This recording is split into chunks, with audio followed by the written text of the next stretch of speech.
So guys, आज इस video में मैं बात करने जा रहा हूँ हिडन लीफ विलेज के टॉप 10 स्ट्रॉन्गेस्ट शिनोबी के बारे में।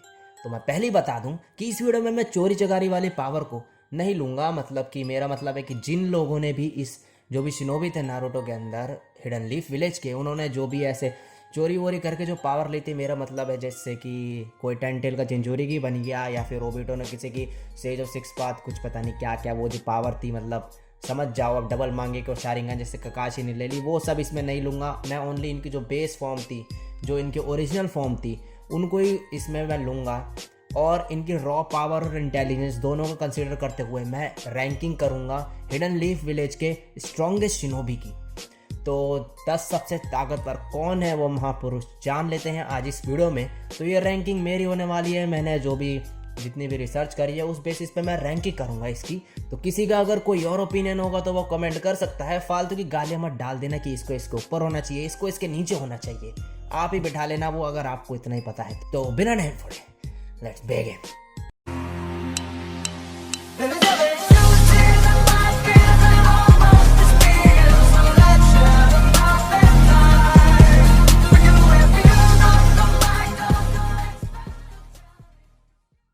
बात कर लेते हैं नंबर 10 से। नंबर 10 में आते हैं हमारा अपना सांप जीता जागता ओरोचिमारू। ये बंदा स्ट्रॉन्गेस्ट सानिन भी था, वैसे कह सकते हैं इसे, वैसे है भी। इसके ऊपर मैं सेपरेट वीडियो बना दूंगा अगर आप चाहो तो, कि ये स्ट्रॉन्गेस्ट सानिन कैसे है। तो जिराया और सुनाडे इस टॉप 10 में इसलिए नहीं है क्योंकि ये सबसे ज़्यादा स्ट्रॉन्गेस्ट था। ये सांप जो है अपना, ये बंदा इतना ज़्यादा इंटेलिजेंट था, इसमें इतनी सनक चढ़ी हुई थी भाई जुत्सु और हर जो चीज़ थी उसे जानने की, कि इस बंदे ने सारी किताबें छान मार के अपने दिमाग में इतना नॉलेज घुसेड़ दिया निंजुत्सु के और हर चीज़ की, कि इससे ज़्यादा इंटेलिजेंट और कोई बंदा था नहीं। इंटेलिजेंस से मेरा मतलब है कि नॉलेज के मामले में इंटेलिजेंट। इस बंदे ने सारी किताबें चीर फाड़ के अपने दिमाग में डाल दी थी और इसने इतना अपने ऊपर एक्सपेरिमेंट करा, इतना एक्सपेरिमेंट कर लिया था इस बंदे ने कि ये साला इंसान भी नहीं रह चुका। ये बंदा जीता जागता सांप बन चुका है। अपनी सोल ट्रांसफर कर लेता है एक बॉडी से दूसरी बॉडी में, और फिर भी कोई से मारने की कोशिश करे तो इसने अपना एक कर्स मार्क जो वो निकाल रखा है, नया पता नहीं क्या टेक्निक है, किसी के भी गले में कहीं भी दे देता है और वो बंदा इसके पीछे पड़ जाता है पावर के मामले में। और उसकी एक खास बात ये भी है कि ये साला उसको अपने तरफ करने के लिए नहीं, बल्कि कोई से मार दे तो ये उस कर्स मार्क से बाहर निकल आता है सांप की तरह।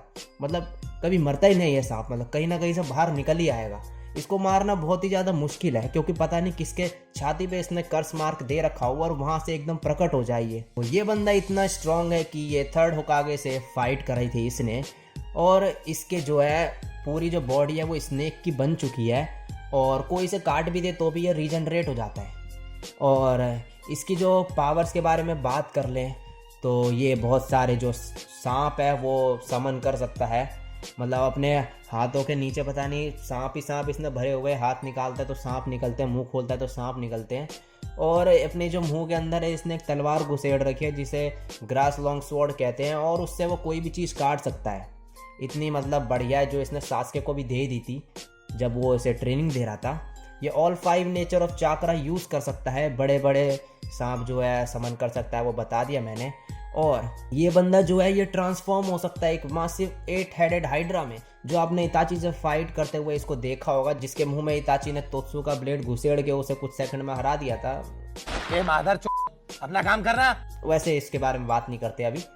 तो डिफेंस के मामले में इसके पास 3 जाइंट बड़े बड़े दरवाजे हैं जो ये निकाल लेता है, जो इसने फोर्टेल नारुतो से लड़ते वक्त निकाले थे। जाइंट रोशोमोन गेट्स कहते हैं जिन्हें। तो ये बंदा जो है वो ताकतवर होने के साथ साथ बहुत ही ज़्यादा इंटेलिजेंट भी है, तो इसीलिए मैंने इसको जो है टॉप 10 में शामिल करा है जिराया को ना रखते हुए, क्योंकि मैं इसे जिराया से स्ट्रॉन्ग मानता हूँ। तो ये बंदा स्ट्रॉन्ग होने के साथ साथ इंटेलिजेंट भी है, तो इसलिए मैंने इसे नंबर 10 पे रखा है। तो अब बात कर लेते हैं नंबर 9 की। तो अब नंबर 9 पे जो कैरेक्टर है या फिर कैलाशिनो है, उसका नाम है हिरुजेन सारुटोबी। तो इसे नंबर 9 पे मैंने क्यों रखा, ये विलेज का लॉर्ड थर्ड होकागे था हिरुजेन सारुटोबी। हिरुजेन जो कि काफ़ी टाइम तक होकागे भी रहे थे लीफ विलेज के, बहुत ही ज़्यादा स्ट्रॉन्ग शिनोबी थे। इन्हें कई हाई पावर्ड निंजुत्सु भी आते थे और कुछ फॉरबिडन टेक्निक्स भी, और इसी की वजह से इन्हें प्रोफेसर का निकनेम भी दिया गया था अपनी जवानी पे। ये सभी 5 नेचर ऑफ चाक्रा को यूज़ कर सकते हैं ओरोचिमारू की तरह, और जो इन्होंने करके भी दिखाया था अपने एडो तेंसेई फॉर्म में जब इन्हें रीएनिमेट करा था। और इनकी एक समनिंग भी थी जो कि बहुत ही ज़्यादा स्ट्रॉन्ग थी, मंकी किंग एनमा। इनके पास अल्टीमेट सीलिंग टेक्निक भी थी, जिससे रीपर को बुला के सामने वाले की जो आत्मा है उसे सील कर देता था ये। और इनकी जवानी में इन्हें गॉड ऑफ शिनोबी का टाइटल भी दिया गया था, तो वो ऐसे ही नहीं दिया गया था। इतना बुरा होने के बावजूद भी ओरोचिमारू से बहुत खतरनाक तरीके से लड़ा और 2 होकागे से भी लड़ा। माना कि वो अपनी ओरिजिनल सेल्फ में फॉर्म में नहीं थे, मगर फिर भी ओरोचिमारू ने खुद ही बोला था कि अगर 10 साल पहले वो 3rd होकागे से लड़ता तो शायद वो नहीं जीत पाता। तो इससे हमें पता चलता है कि ये बूढ़ा अपनी जवानी में कितना हष्ट पुष्ट मुस्टंडा हुआ करता होगा और कितना ज़्यादा स्ट्रांग हुआ करता होगा ये बूढ़ा। तो हिरोजन सारुतोबी को कमज़ोर मत समझना। नंबर 8 पे आ जाते हैं हमारे second Hokage of hidden leaf village, Tobirama Senju. Hashirama का भाई होने के बावजूद भी ये इतना पीछे है, इसके लिए इसको शर्म आनी चाहिए। मगर कोई बात नहीं, ये बंदा फिर भी जो है ठीक ठाक ही है। तोबिरामा सेंजू था, वो फाउंडर था, कोनोहा का मतलब वन ऑफ द फाउंडर्स था। सेकंड होकागे था, ये सबको पता है। बहुत सारे जुत्सु इसने मास्टर करे थे, कई जुत्सु इसने क्रिएट भी करे थे, जैसे कि शैडो क्लोन जुत्सु और रीएनिमेशन जुत्सु, जो कि ओरोचिमारू और काबुटो ने सीख के उनका बेड़ा गर्क कर दिया है, दोनों ने यूज करके उसे। तो इसने जो जुत्सु ये सब क्रिएट करे थे, तो उससे पता चलता है कि ये बंदा भी काफ़ी इंटेलिजेंट था, स्ट्रांग भी था, हाँ ये थोड़ा। और इसके अंदर जो नॉलेज थी वो कूट के भरी हुई थी। और ये बंदा था, ये इसकी पावर के बारे में हमें पता चलता है क्योंकि मादारा के भाई से लड़ा था ये, और इसने उसे हराया भी था। हालांकि बाद में जो है मादारा ने इसके सर पे सरिया घुसेड़ दिया था यूनिफॉर्म में, लेकिन मादारा भाई क्या ही करता अभी उसके सामने, लेकिन भाई को तो हराया था ना उसके। तो ये बंदा जो है बहुत ही ज़्यादा स्ट्रांग है, और इसी ने वो वाली टेक्निक डेवलप करी थी, क्रिएट करी थी, वो वाली भी जो मिनाटो यूज़ करता था टेलीपोर्ट होने के लिए। और लेकिन मिनाटो ने इससे ज़्यादा बेटर उसका यूज़ कर लिया, इससे ज़्यादा बढ़िया सीख लिया, इसके लिए भी इसको शर्म आनी चाहिए। मगर कोई बात नहीं भाई, ये इतने सारे जुत्सु इसने क्रिएट करे और वैसे भी काफ़ी स्ट्रांग था। इसकी पावर देख लो भाई, इसने ओरोचिमारू तक के पसीने छुड़वा देते जब इसने अपनी पावर यूज़ करी थी। ये बंदा काफ़ी स्ट्रॉन्ग है, तो इसीलिए इसको मैंने नंबर 8 पे ये पोजीशन इसलिए दी है। नंबर 7 पर आ जाता है हमारा ओबिटो उचिहा, मेरा one of the favourite actor from Naruto. तो ये बंदा इतना ज़्यादा स्ट्रॉन्ग था, पहले नहीं था वैसे, बाद में हो गया था ये स्ट्रॉन्ग, क्योंकि इसके पास थे हाशिरामा के सेल, इसके पास थे मांगेक्यो एक शारिंगान, एक इसने काकाशी को उधार दे रखी थी कुछ टाइम के लिए। और ये बंदा हाशिरामा सेल की मदद से बार बार अपने मांगेक्यो शारिंगान को यूज़ कर सकता था, और इसकी आंख भी ख़राब नहीं हो रही थी। ये बंदा इतना ज़्यादा स्ट्रॉन्ग था कि इस बंदे के सामने जब काकाशी, नारुतो, साकुरा और पता नहीं कोई और 2-3 साइड कैरेक्टर थे, ये सबके सब मिल के भी इसे टच तक नहीं कर पाए थे, और इन्होंने उनकी मस्ती करके इनका पागल बना दिया था। तो भी जब बना हुआ था ये, हालांकि मिनाटो ने इसकी कुछ ही सेकंड में थूथ फेल दी थी, लेकिन वो अलग चीज़ है। लेकिन भाई मिनाटो के सामने भी ये बहुत ही छोटी उम्र में लड़ा था, 14 साल की उम्र में, और इसके बावजूद भी ये बंदा जो है बहुत ही ज़्यादा स्ट्रॉन्ग था उस टाइम भी, और बाद में तो ये और भी ज़्यादा स्ट्रॉन्ग हो गया था। इसकी मांगेक्यो एबिलिटी कामुई की वजह से ये वहाँ पे किसी को भी अपने कामुई डिमेंशन में ले जाके उसकी टूथ फेल के आराम से हरा सकता था किसी को भी, और कोई से टच भी नहीं कर सकता था 5 मिनट तक। कोनान ने बड़ी मुश्किल से एक टेक्निक निकाली थी 5 मिनट तक अपने पेपर बम फोड़ने की, लेकिन इस साले ने एक दूसरी टेक्निक निकाल ली। किज़ानागी भी यूज़ करना सीख लिया क्या इसे आता था, और यूज़ करके उससे भी बच गया। तो ये बंदा ये थोड़ा बहुत स्मार्ट भी था, और बचने के तरीके ऐसे आते थे, और दूसरों से अपनी आइडेंटिटी छुपा के इसने इतनी ज़्यादा अपने आप को स्ट्रॉन्ग कर लिया था कि इसको हराना जो है बहुत ही ज़्यादा मुश्किल हो गया था एक स्ट्रॉन्ग शिनोबी के लिए भी। नंबर 6 पे आ जाता है इताची उचिहा ऑफ कोनोहा।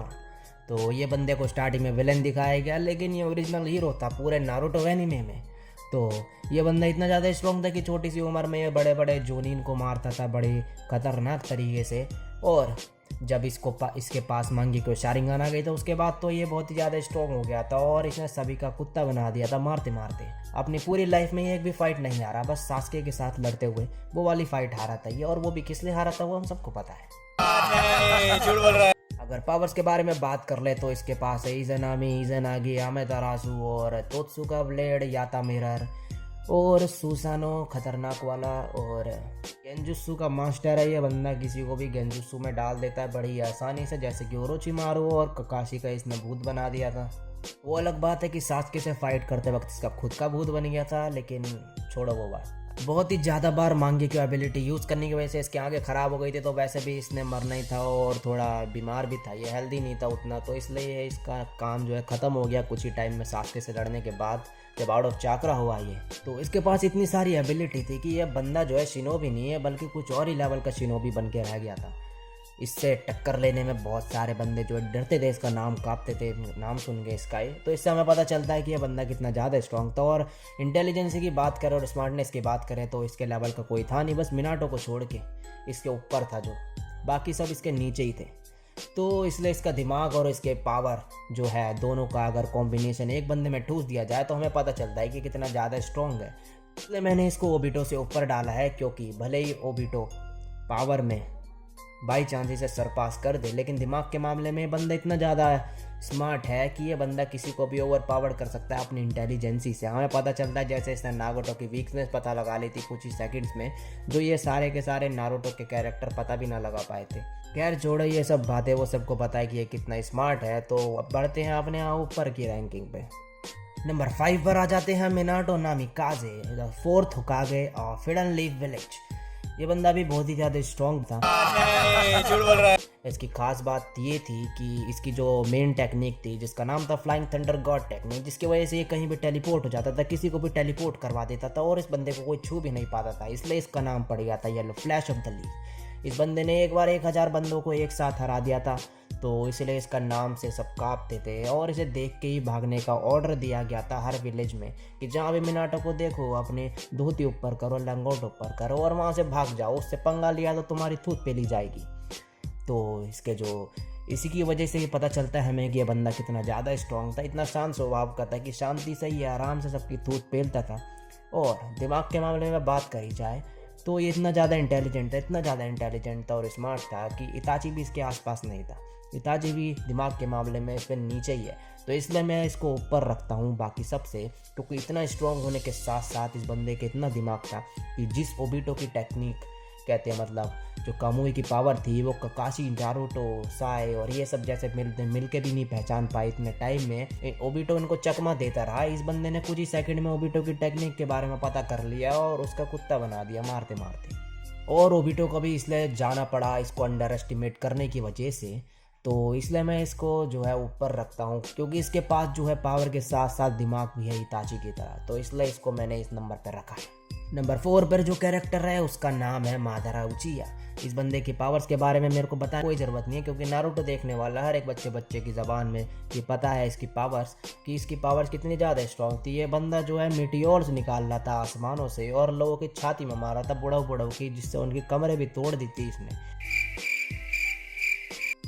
इस बंदे ने मांगेक्यो शारिंगान अनलॉक कर रखी थी और इसके पास इटर्नल मांगेक्यो शारिंगान भी थी और हाशिरामा का सेल भी आ गया था इसके पास। तो उसके बाद इसने रिनेगान भी अवेकन कर ली थी। इस बंदे के पास इतनी ज़्यादा पावर्स थी कि अगर इसकी पावर्स के बारे में बात करी जाए तो पूरा दिन निकल जाएगा, इसकी पावर्स ही ख़त्म ना हो। पूरी शिनोबी फोर्स को, जो अलाइड फोर्स थी, सबका इसने भूत बना दिया था मारते मारते, और कोई इसका कुछ नहीं बिगाड़ पाया था। Run.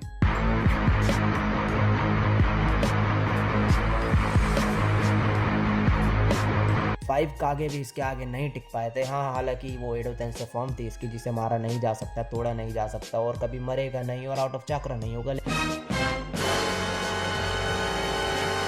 लेकिन फिर भी इस बंदे ने बहुत ही ज़्यादा बढ़िया तरीके से फाइट करी थी और इसकी पावर बहुत ही ज़्यादा खतरनाक थी। गेंजुत्सु में ये बहुत ही ज़्यादा नेक्स्ट लेवल था, ताइजुत्सु हो या निंजुत्सु, ये बंदे के पास बहुत ही अलग लेवल की पावर थी। तो इसकी पावर्स के बारे में बात करूंगा तो बहुत टाइम वेस्ट होगा, तो आप खुद ही समझ जाओगे ये कितना ज़्यादा स्ट्रॉन्ग था। नंबर 3 पर आ जाता है हाशिरामा सेंजू, लॉर्ड फर्स्ट होकागे। वो इतना ज़्यादा स्ट्रॉन्ग था कि वही एक बंदा था जो इसने मादारा को हराया था और 9 टेल्ड बीस्ट को जो हरा सकता था। इसके पास इतना ज़्यादा चाकरा था कि वो कभी ख़त्म ही नहीं होता था। कई दिनों तक ये लड़ सकता था किसी भी बंदों के साथ, और मादारा के साथ भी ये बहुत ज़्यादा टाइम तक लड़ा था और उसे हरा भी दिया था इसने। तो यही वो बंदा है जिसका जो सेल है वो अभी भी बंदे यूज़ कर रहे हैं बोरुटो तक में भी, और चुरा के भाग रहे हैं। तो जिसके सेल इतने ताकतवर है वो बंदा कितना ताकतवर होगा। इसका बोर्ड रिलीज बहुत ही ज़्यादा खतरनाक था और इसके पास हीलिंग टेक्निक भी थी, ये अपने आप को हील कर सकता था आराम से। सुनाडे तो इसके सामने कुछ भी नहीं थी हीलिंग टेक्निक में। तो यही जो बंदा था, इसे गॉड ऑफ शिनोबी का टाइटल इसलिए दिया गया था, और मादरा भी सिर्फ इसी बंदे को नहीं हरा पाया था। तो सेज मोड भी ये यूज़ करा करता था। तो इसी चीज़ से हमें पता चलता है कि ये बंदा कितना ज़्यादा स्ट्रॉन्ग था। नंबर 2 पर आ जाता है सास्के उचिहा। तो स्टार्टिंग में ये इतना ज़्यादा स्ट्रॉन्ग नहीं था, लेकिन वॉर आर्क के बाद जब नारुतो शिपुडेन ख़त्म हुआ तो ये बहुत ही ज़्यादा स्ट्रॉन्ग हो चुका था। Sage of six path chakra, Hitachi की आई आने के बाद टनल मांगी के शारिंगान, एक आंख में रेनेगान और इतनी सारी पावर, सामेतरासु सुसानो और पता नहीं क्या क्या इतनी ज़्यादा पावर आ चुकी है इसके पास कि अब ये बहुत ही ज़्यादा स्ट्रॉन्ग हो चुका है। और ये बंदा अब 5 कागे को आराम से एक ही हाथ से अपने हरा सकता है, क्योंकि एक हाथ तो अब इसका जा चुका है। तो ओरोचिमारू की तलवार के साथ ये किसी को भी काट सकता है। और इस बंदे के पावर्स के बारे में आप क्या ही बोले, क्योंकि इनके बारे में तो आपको पता ही है। तो इसलिए मैं ऊपर के कैरेक्टर्स के पावर्स के बारे में ज़्यादा नहीं बताना चाह रहा। और अब नंबर 1 पे नारुतो उज़ुमाकी। इस बंदे के बारे में भी सभी को पता होगा कि नारुतो और सास्के ने तो नंबर 1 और 2 में ही आना था, और कुछ जो महापुरुषों को नहीं भी पता होगा कि 3 और 4 में हाशिरामा और मादरा नहीं आना था। तो इसलिए मैं ऊपर के बंदों के पावर्स के बारे में ज़्यादा बात नहीं कर रहा। फिर भी नारुतो के बारे में बात करें तो इसके पास है सेज मोड, इसके पास है कुरामा की पावर, और मतलब कि 9 टेल्स की पावर जो चिंजूरी की है इसका। सेज ऑफ सिक्स पाथ की पावर है इसके पास, और ये पता नहीं किन किन बीस्ट जो है, जो टेल्ड बीस्ट है उनके भी पावर ये यूज़ कर सकता है। और रासेंगान की पावर है इसके पास। ये बंदा भी नारुतो के एंड में इतना ज़्यादा स्ट्रॉन्ग हो चुका है, इतना ज़्यादा स्ट्रॉन्ग हो चुका है कि ये गॉड लेवल तक पहुंच चुका है भाई। और अब ये ओत्सुसुकी क्लैन के किसी मेंबर से टक्कर ले सकता है, जो सास्के भी ले सकता है, सास्के ने खुद बोला था। और अब ये बहुत ही ज़्यादा खतरनाक हो चुका है। तो इसके भी ज़्यादा पावर्स के बारे में बात नहीं करूँगा, क्योंकि ये सभी को पता था कि ये नंबर 1 पे आने वाला है। तो मैंने नीचे के कैरेक्टर्स के बारे में बात कर ली थी पावर की, तो ऊपर की मैं इसलिए ज़्यादा नहीं कर रहा। तो इसी के साथ भाई वीडियो लंबी हो चुकी है, और अपनी जो रैंकिंग है यहीं पर ख़त्म करते हैं। तो ये थी मेरे हिसाब से रैंकिंग, जो कि कोनोहा के टॉप 10 स्ट्रॉन्गेस्ट शिनोबी है। आपके हिसाब से और कोई हो सकते हैं, जैसे कि जिराया को ओरोचिमारू के ऊपर क्यों नहीं रखा, ओरोचिमारू को क्यों रखा वो मैं बता दूंगा। सीधा साधा आंसर है कि ओरोचिमारू जिराया से ज़्यादा स्ट्रॉन्ग है। हालांकि फैंस उसके ज़्यादा है जिराया के, वो नहीं मानेंगे, लेकिन कोई बात नहीं। दूसरी बात, ककाशी के फैंस सोच रहे होंगे कि ककाशी को क्यों नहीं रखा। तो भाई ककाशी को इसलिए नहीं रखा क्योंकि डबल मांगी को शारिंगान को मैं इसमें नहीं ले रहा हूँ, और उसी की वजह से वो स्ट्रॉन्ग बनाता। तो सिंगल मांगी को शारिंगान के साथ वो ओरोचिमारू के लेवल का भी नहीं है। अब फैंस को ऐसा ही नहीं लग रहा होगा, लेकिन मैं कुछ नहीं कर सकता। जो रियलिटी है वो रियलिटी है। और एक और बात कि माइट गाय कहाँ गया इस लिस्ट से। तो माइट गाय कहीं नहीं गया। माइट गाय को मैंने इसलिए नहीं लिया क्योंकि उसका जो 8th गेट है उसको ओपन करने के बाद तो उसने वैसे भी मर जाना है। तो उस 8th गेट का फ़ायदा ही क्या, जिसको बंदे को हराने के बाद वो बंदा खुद ही मर जाएगा, तो उसे वही विन थोड़ी ना कहेंगे। तो मैं उस विन को विन नहीं मानता, तो मैं उसको 7th गेट तक ही रखते हुए इसलिए मैंने माइट गाय को इसमें नहीं लाया। और 7th गेट में वो ओरोचिमारू की टक्कर का नहीं है, तो इसलिए भी मैंने उसको टॉप 10 की लिस्ट में नहीं डाला। और भी अगर कोई कैरेक्टर है जिन्हें आपको लगता है कि मेरे को इस लिस्ट में डालना चाहिए था, तो नीचे कमेंट फेल दो, कुछ भी कमेंट मारो, लेकिन गाली वाली मत लिखना कमेंट में। और आपके जो फेवरेट कैरेक्टर है वो नीचे कमेंट कर दो कि इसको ऊपर क्यों नहीं रखा और इसको नीचे क्यों नहीं रखा। साले तेरे को रैंकिंग करने नहीं आते और तेरे को कुछ नहीं पता। ऐसे कमेंट नीचे मारना जल्दी जल्दी शुरू करो, क्योंकि मेरे को पता है ऐसे कमेंट आने वाले हैं। तो मेरे हिसाब से यही रैंकिंग होनी चाहिए, और मैंने पावर और इंटेलिजेंस दोनों को कंसिडर करते हुए ये रैंकिंग करी है। तो वीडियो बहुत ज़्यादा लंबी हो गई, अच्छी लगी हो तो लाइक कमेंट शेयर कर देना। चैनल पर पहली बार आए तो सब्सक्राइब कर देना। आज के लिए बस इतना ही, मैं मिलता हूँ नेक्स्ट वीडियो में। तब तक के लिए साइबरा बाय।